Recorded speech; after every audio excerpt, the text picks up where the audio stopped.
so that your name may be glorified. Through Jesus Christ our Lord, we pray. Amen.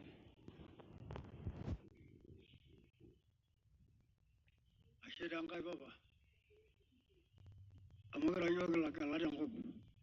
Negira galuangai nasaba nashuna yota galua. Alari konilang. William Samuel Ruto. Nara ninya alari konilang. Ola sujira ninya. Yomoni yangayam. Tama yana ni jangai. Very quiet never ogin.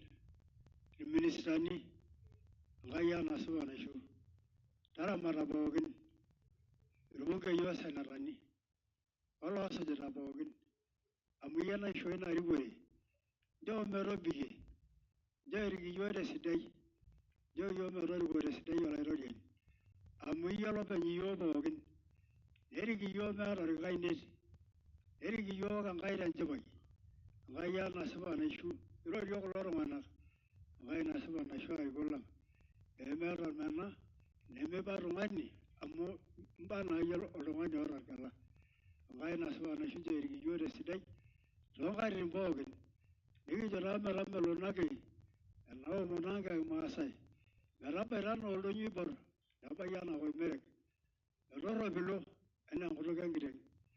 The Rora below and already Modina. The Ropulana Lava, the Labaton.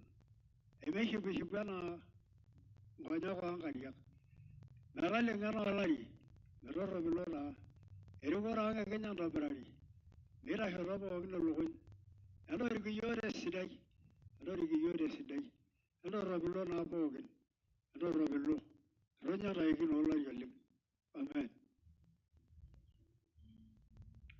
Your Excellency, the President, the Right Honorable Speaker of the National Assembly, Honorable Members of Parliament, invited guests, you may now take your seats.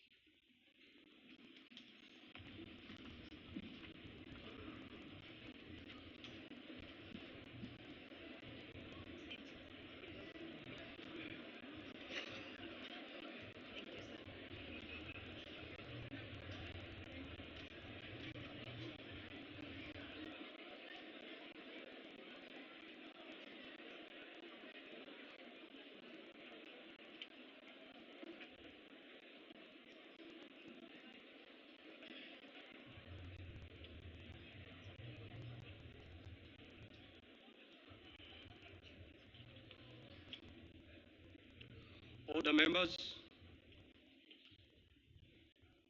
Your Excellency, Honorable Dr. William Samoei Ruto, CGH, President of the Republic of Kenya and Commander-in-Chief of the Kenya Defense Forces, the Right Honorable Speaker of the National Assembly, the Honorable Moses Wetangula, EGH MP, Honorable Members of Parliament.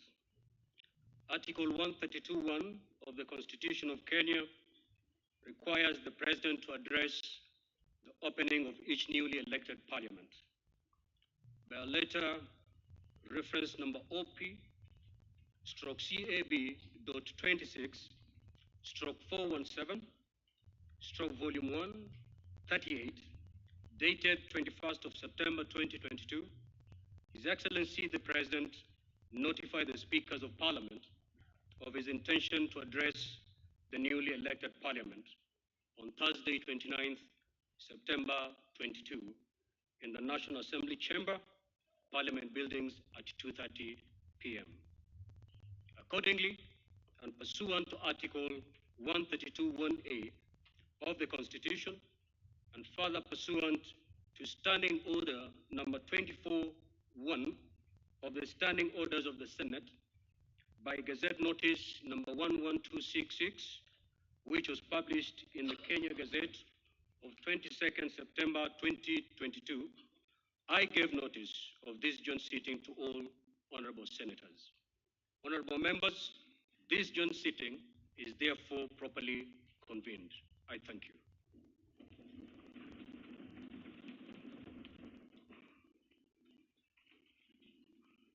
Your Excellency, Honorable Dr. William Samoei Ruto, CGH, President of the Republic of Kenya and Commander-in-Chief of the Kenya Defense Forces, the Honorable Speaker of the Senate, Right Honorable Amason Kingi, the Honorable Lady Justice Martha Koome, EGH, Chief Justice and President of the Supreme Court of Kenya, Honorable Members of Parliament, members of the Diplomatic Corps, distinguished guests, ladies and gentlemen. Article 132(1)(a) of the Constitution of Kenya requires the President to address the opening of each newly elected Parliament. In this regard, pursuant to the provisions of Article 132(1)(a) of the Constitution and the provisions of Standing Order number 21 of the National Assembly Standing Orders, and by Gazette Notice number 11265, which was published on 23rd September 2022, I gave notice of this joint sitting to the members of the National Assembly. Accordingly, honorable members, this joint sitting is properly convened. Your Excellency, it is also custom of Parliament to recognize invited guests seated at the Speaker's row, the Public Servants' Bench, and the Speaker's Gallery. I therefore wish to recognize the following guests who are seated in the Speaker's row. Her Excellency Mama Rachel Ruto, First Lady of the Republic of Kenya, and members of the First Family. His Excellency Rigathi Gachagua, Deputy President of the Republic, and Mama Pastor Dorcas. We are also pleased to host the former Vice President of the Republic, Honorable Musalia Mudavadi, EGH. Also in the Speaker's row this afternoon are former Speakers of the Houses of Parliament, the Right Honorable Justin B.N. Muturi, my immediate predecessor, and the Right Honorable Governor Kenneth Lusaka, EGH. Your Excellency, allow me to also recognize the Chairperson of the Council of Governors, the Honorable Anne Waiguru, EGH, who is the Governor of Kirinyaga County. Also present is the Honorable Johnston Sakaja, Governor of Nairobi County, the Honorable Martine Moshisho, Chairperson of the Deputy Governor's Caucus, who is the Deputy Governor of Kajiado County. Also in the Speaker's row is the Honorable David Maraga, EGH, former Chief Justice of Kenya. I equally recognize one George Luchiri Wajakoya, who was the presidential candidate in the last general election. Your Excellency, last but not least, allow me also to give a special mention of the Chief of the General Staff, General Dr. Robert Kariuki Kibochi, and the respective service commanders, the Deputy Inspector General of the National Police Service, and other leaders of our disciplined forces that are all seated at the bar of the House.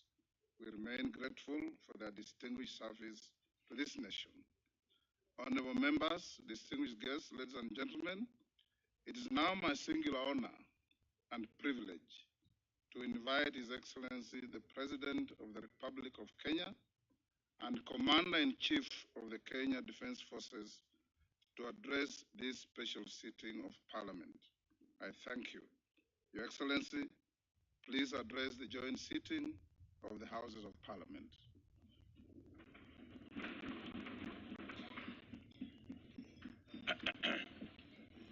Asanteni sana, tafadhali tuketi.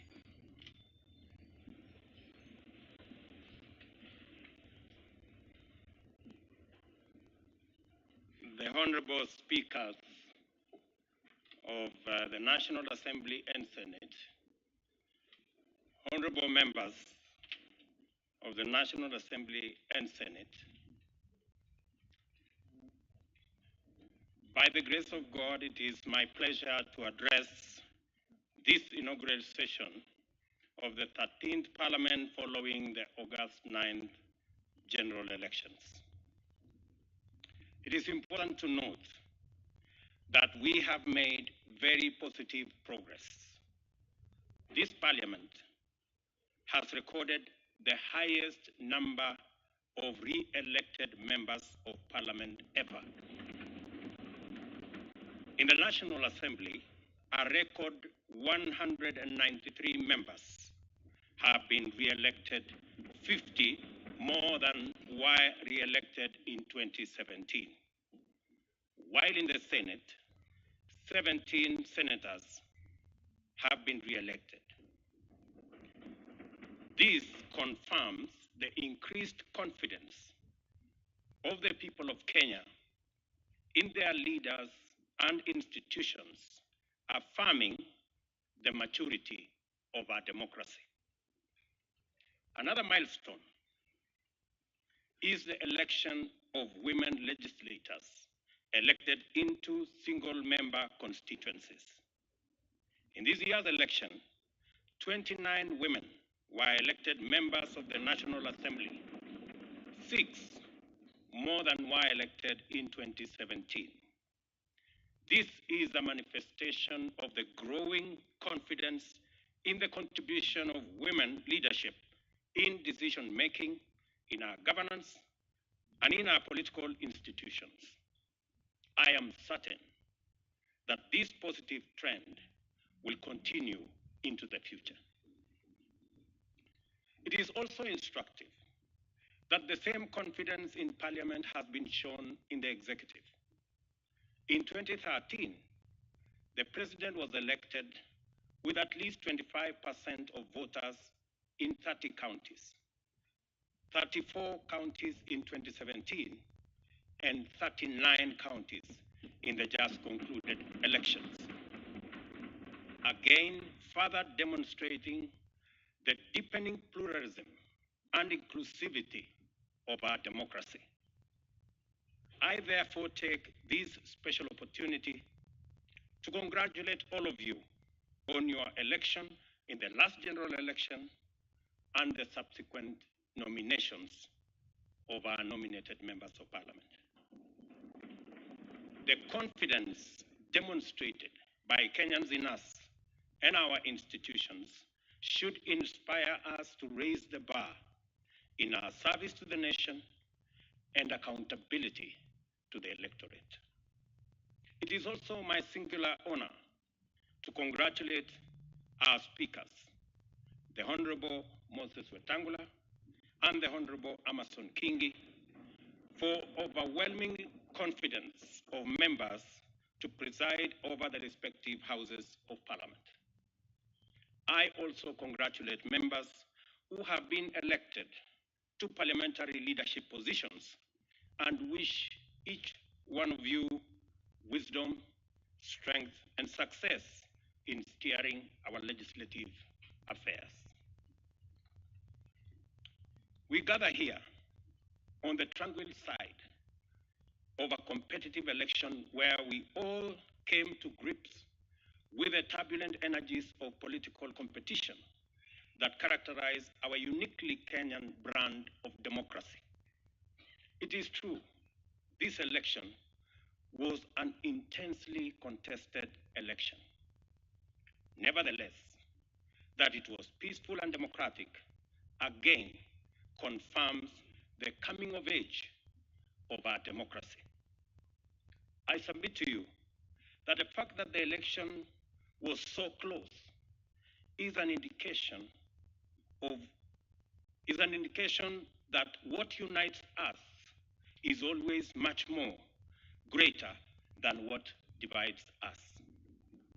With the support of Kenyans, we have dislodged ethnicity as the central organizing principle of our politics, thereby retiring for good the ethnic mobilization and personality cults, together with their culture and practices of exclusion, discrimination, patronage, tribalism, and nepotism. We took this assignment further with a paradigm shift of issue-based political leadership anchored in credible platforms, feasible programs and transformative commitments aimed at positively affecting the well-being of all Kenyans from the bottom up. In summary, and this only happens, by the way, in Kenya, the sitting deputy president became the candidate of the opposition, and the leader of the opposition became the candidate of government. And as things would be, the opposition candidate won the election and became president. And the president became the leader of the opposition party. That's the beauty of our democracy. And it only happens in Kenya. In the process, we also affirmed the sovereignty of the people of Kenya as the ultimate decision makers as envisaged in the Constitution. I promise to lead an administration dedicated to the just and fair government of all Kenyans in order to deliver a Kenya for everybody. I commit to be the loyal, hard-working, devoted president of every Kenyan, and my administration will serve all without regard to any distinction, real or imagined. Certainly, service delivery under my administration shall be impartial, regardless of political affiliation or voter preference. Kenya is our home, and we remain united as one strong family.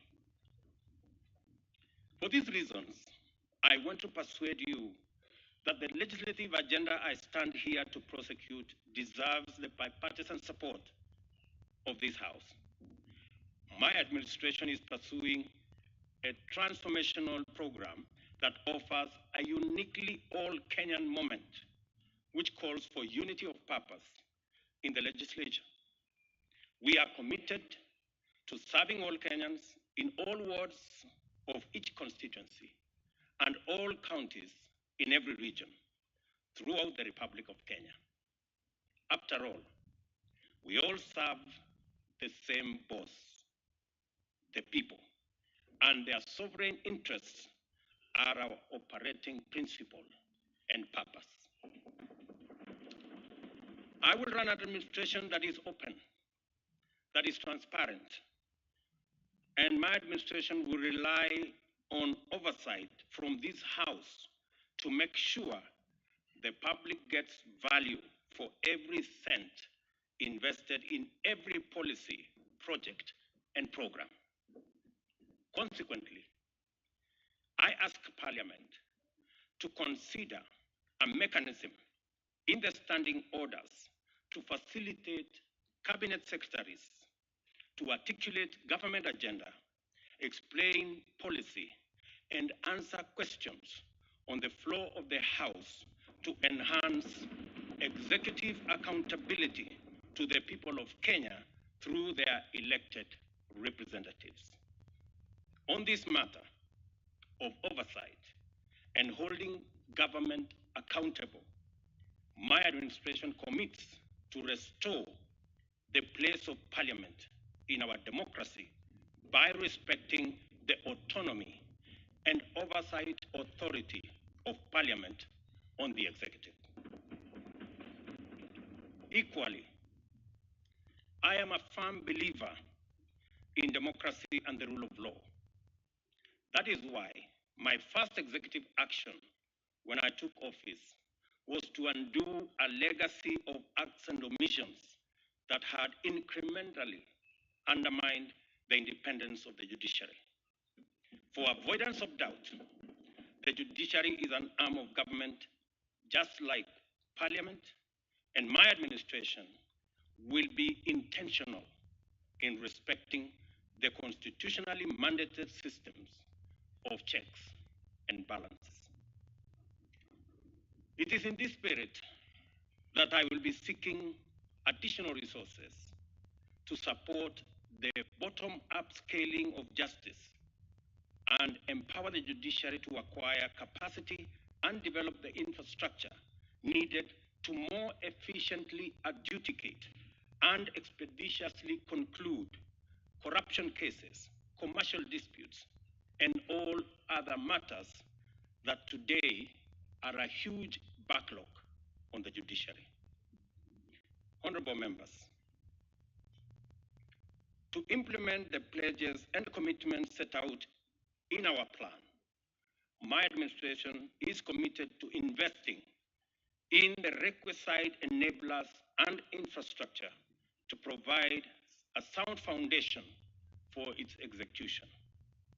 These are interventions intended to create a conducive environment for effective, efficient, and sustainable realization of our national transformation. We are on a mission to dramatically scale up productivity in agriculture and make sure that every Kenyan farmer, fisherman, and pastoralist contributes to sustainable economic growth by contributing to adequate and affordable food, generating greater incomes, and producing the raw materials required by the agro-industrial and manufacturing value chains. This will boost Kenya's export performance and create millions of jobs. Consequently, we have been deliberate in our efforts to restore sanity and introduce greater responsibility in the management of public resources. One significant intervention is the resolve to abandon consumption subsidies in favor of supporting and investing in production. This is why we have made available fertilizer to our farmers at cheaper rates of 3,500 per 50 kilogram bag, down from 6,500. We are exploring further mechanisms to bring these prices down. We have an obligation to redeem our pledge to our small traders, the hawkers, the mamambogas, the bodabodas, that every person who sells any good or service gets to work and earns a decent livelihood enough to place them on the path to wealth through saving and investment. The hustler economy has to flourish and form the foundation of broader economic transformation while catalyzing the widening of the national revenue base. Our agenda here is to take necessary measures to create an enabling environment for business people to thrive and decriminalize enterprise. Affordable credit makes a huge difference in the rate of business growth. Access to affordable credit is like a magic formula. The current Credit Reference Bureau approach of blacklisting debtors is zero-sum, punitive, and has arbitrarily locked millions of businesses out of the credit system. It is time to shift the formula to a credit scoring system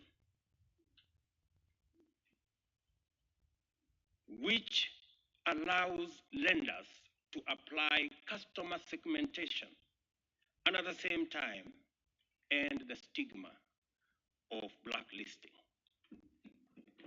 We have held productive conversations with operators of the Fuliza and M-Shwari platforms on the modalities of reducing their lending rates.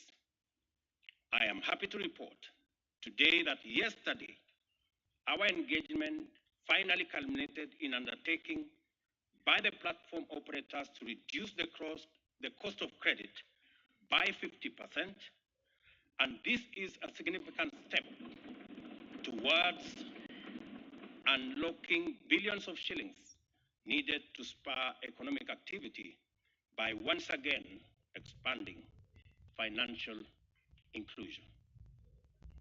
My administration will allocate resources every year to the Hustler Fund, from which micro, small, and medium enterprises can access affordable credit to start and expand their businesses. I promised yesterday that we will leverage on technology in the management and disbursement of these funds.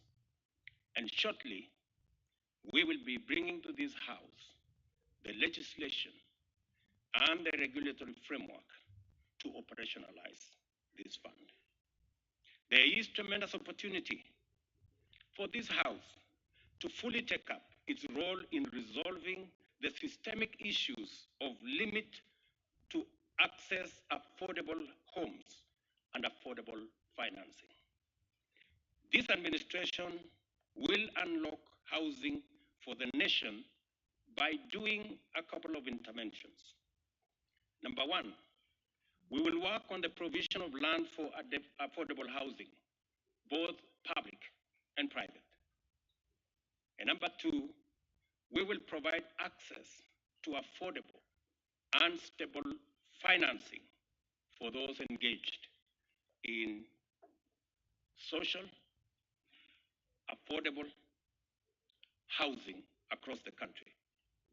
These two measures will allow us to undertake mass housing production and thereby shape our approach to urban development and spatial planning, which, unlike before, will deliver sustainable and inclusive human settlement. I also wish to express our intention to bring to this House legislative proposals to provide a framework for a housing offtake plan, which will create incentives for developers to invest more money into our housing strategy and on the strength of guaranteed offtake of completed units. To actualize the enabling infrastructure, we intend to take the following steps. A public-private partnership funding framework is envisaged for large capital projects. In order to achieve our target of raising access to water from the current 60% to 80%, Kenya shillings 500 billion is required. Government can provide this gradually, but the private sector can mobilize it all at once. We will thus adopt a public-private partnership framework by entering into water purchase agreements with investors. I have already instructed the PPP unit at Treasury to work on the regulations that will facilitate the mechanism like we have in our energy sector for investors to work with us on a formula under a water purchase agreement instrument. This way, we will achieve water for all in less than a decade. Concerning electricity, we shall facilitate the development of innovative and effective modalities to provide better off-grid systems, including enabling consumers to form small cooperatives for that purpose. And in health, we are bound by duty to take measures to make universal health coverage a reality and liberate Kenyans and their families from the threat of harrowing poverty that stalks them every time a family member falls seriously ill. In our plan, and through your support, we will restructure our primary health system so that we put more resources into promotive, preventive, and early diagnosis. A key driver of this realization is the National Health Insurance Fund, whose restructuring is not only necessary for efficiency, but also enables it to become a fit-for-purpose social insurance scheme that caters for all, including those suffering from chronic diseases. Digital technology has become a critical player in economic growth. We will capitalize on existing technology and innovation in the public and private sector to distribute the Hustler Fund as promised in our plan. I call upon financial institutions and our young people in innovation to participate in the digital economy by redesigning their products to serve the goal of empowering millions armed with grand ideas and are only waiting for the funds to finance their dreams to reality. Honorable speakers, honorable members, I have news, and it is not very good news.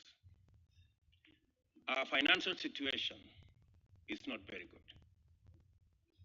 For Kenya to grow to an upper income country, we need to invest at least 25% of our GDP. Our current national savings is below 10% of our GDP, which translates to an investment savings deficit of 15% of our GDP. Over the last decade, we have sought to close this gap with public borrowing. This year alone, we budgeted to borrow 900 billion to finance both development and recurrent expenditure. You're all aware that our total collection is 2.1 trillion, which is only enough to pay debt and to pay salaries. Everything else, we have to borrow. The government members should never borrow to finance recurrent expenditure. It is not right, it is not prudent, it is not sustainable, it is simply wrong. We must bring ourselves and our country to sanity.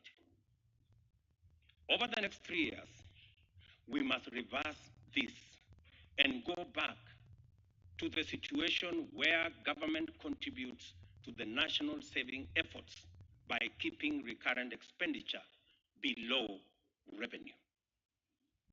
To this end, I have instructed Treasury to work with ministries to find at least 300 billion shillings in this year's budget so that we can remove it, because the market cannot sustain the kind of borrowing we are doing as government. Next year, we will bring it further down so that by the third year, we have a recurrent budget surplus. This we must do, members, because it is the right thing for us to do. On the revenue side, I am committed and determined to ensure that our tax system is responsive to the needs of the economy. It must be equitable, efficient, and customer-friendly. The economic principle of equitable taxation requires that the tax burden reflects ability to pay.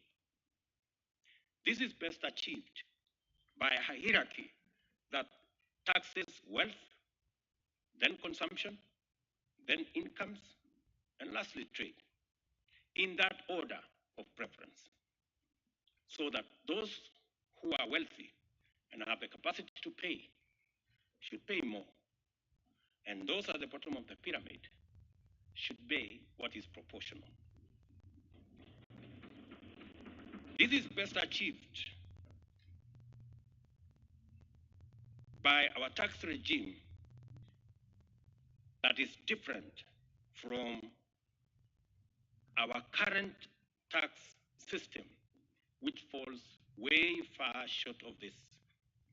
We are overtaxing trade and undertaxing wealth. We will be proposing tax measures that begin to move us in the right direction. We will also work with the Kenya Revenue Authority on a culture change to make it a people-friendly, customer-centric organization. I am of the view that we should rename it the Kenya Revenue Service in line with the proposed transformation. The very large government borrowing requirements has also undermined the business sector contribution to national savings and investment efforts. These measures outlined above will also address the problem of government crowding out the private sector from the credit market. It will encourage banks to go back to lending to businesses and also bring down interest rates so that the private sector can also contribute to reducing the savings investment deficit. In many countries, social security and particularly pension systems contribute significantly to the national savings. Our current social security infrastructure, both public, that is the NSSF, and private, only cater for people in formal employment, thereby excluding the vast majority of working Kenyans. There is no retired Kenyan today who is living on their NSSF retirement benefits. The meager current contribution of Kenya shillings 200 a month adds up to 72,000 over 30 years. There is no rate of return on earth that can grow this into an adequate pension. I mean, we just have to be honest with ourselves. You cannot pretend that you are saving by saving 200 shillings. And it happens across board. Not surprising, many Kenyans scramble to provide for themselves by investing in the 50 by 100 plots of land, thereby exacerbating the problem of land fragmentation, price inflation, as well as land fraud. We intend to overhaul our social security infrastructure to make it inclusive, to encourage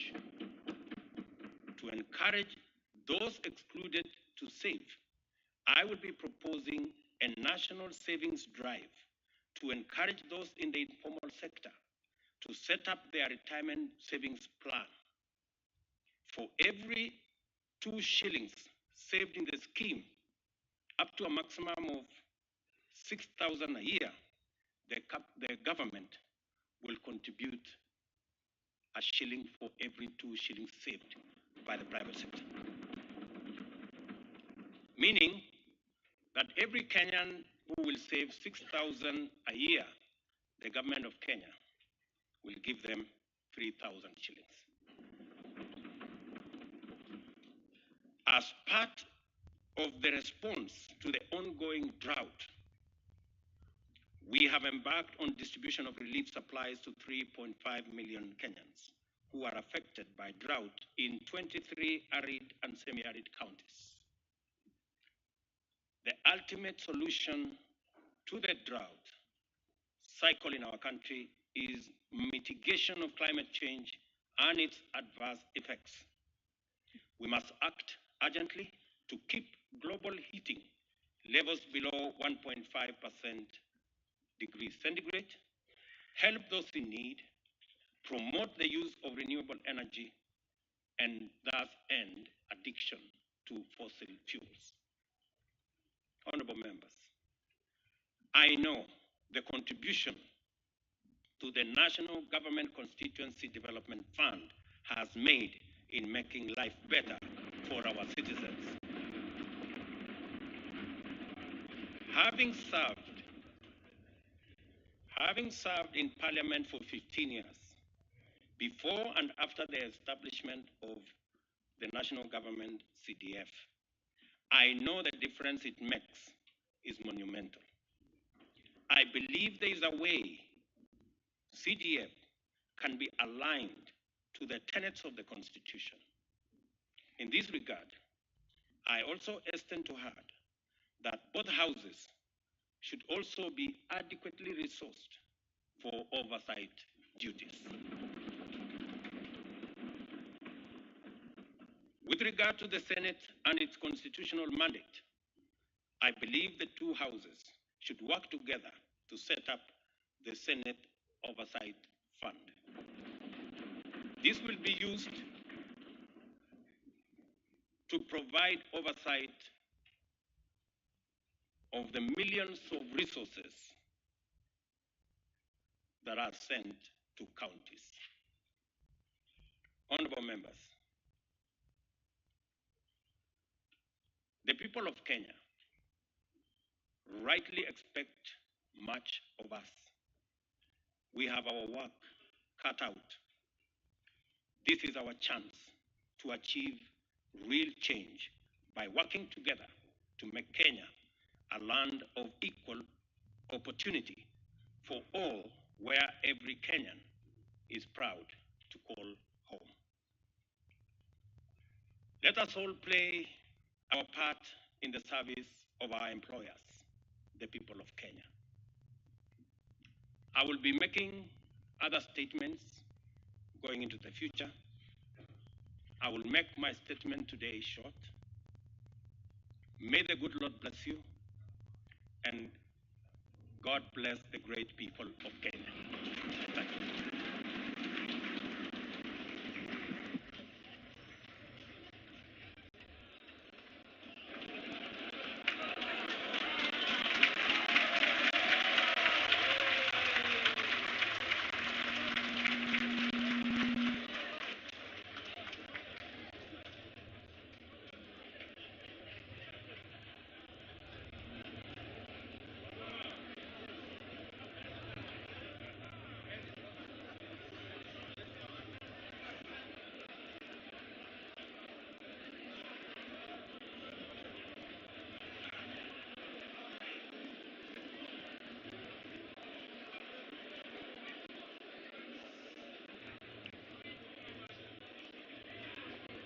Honorable members,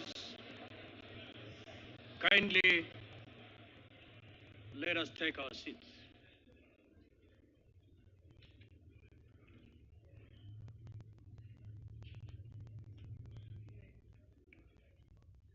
Honorable members, please be upstanding.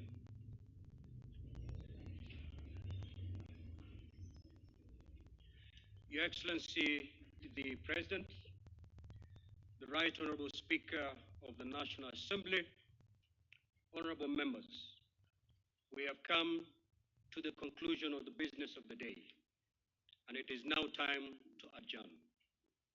The Senate stands adjourned until Tuesday, 4th of October 2022 at 2:30 p.m. in the Senate Chamber, Parliament Buildings.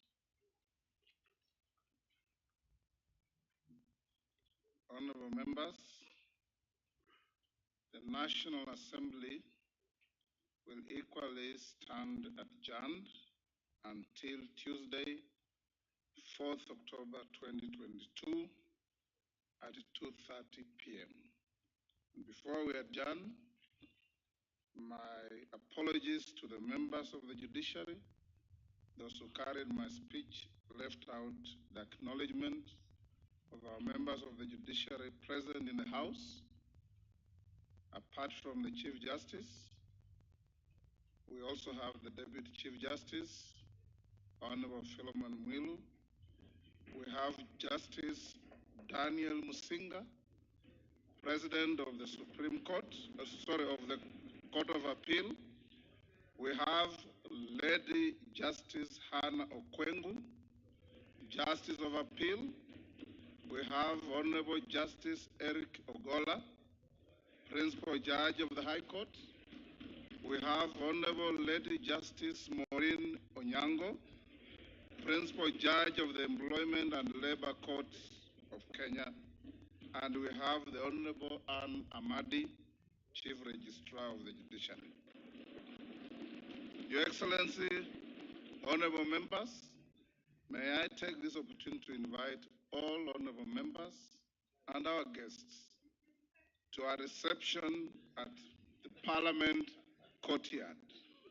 May I also request all honorable members and our guests that you remain standing in silence in your places until the procession of His Excellency the President, the speakers, the Supreme Court judges, and the spiritual leaders leave the House. If the Honorable Chebukati is present in the House, we also